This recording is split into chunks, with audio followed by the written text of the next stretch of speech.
To guys, cash road to Ngayon meron tayong 400 million. Ngayon try natin mag-withdraw kung papasok nga ba siya.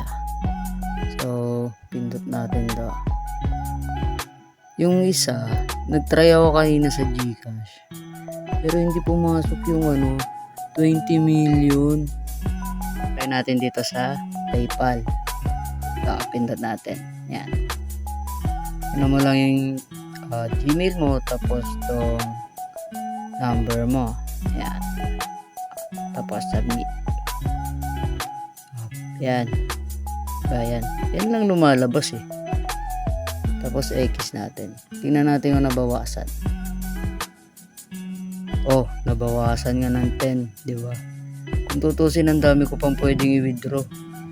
Pero hindi pa rin talaga maghintay tayo. Update ako. Ngayon, pause muna natin to. Tapos, balik tayo ng mga 2 days or mga 1 day, mga ganyan. Try natin. Tingnan natin kung papasok sa diba? Tapos, basta, wait. Tapos ito guys, kapag maglalaro ka ulit, tingnan mo. 0-0 na ang ang baba na ng binibigay na points. Diba? Bagal na Kita nyo yan? Kaya kahit dire-diretso mo lang yan. Yan lang yung coins. Diba? Di ko alam kung legit ba talaga to. Pero yung mga ibang vlogger, ibang vlogger nakaka-withdraw daw Pero tignan natin kung try natin isang oras. Sabi ko kanina mga 2 days or 1 day, diba? Pero try natin. Yung dun sa kabilang cellphone, sayang talaga. Di pumasok sa GCash. Ilang araw na rin.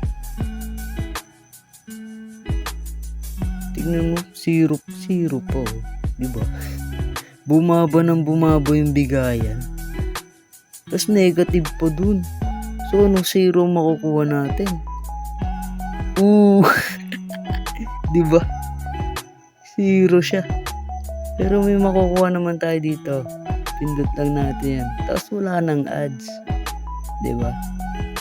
Yun lang. Hindi ko alam kung legit ba talaga to or what. Pero try pa nating i-withdraw. Kasi 400 pa to Malaki. Sana naman. Diba? Okay, so bye guys. Try nyo na lang din. Ewan ko kung sa inyo gagana. Sa akin hindi.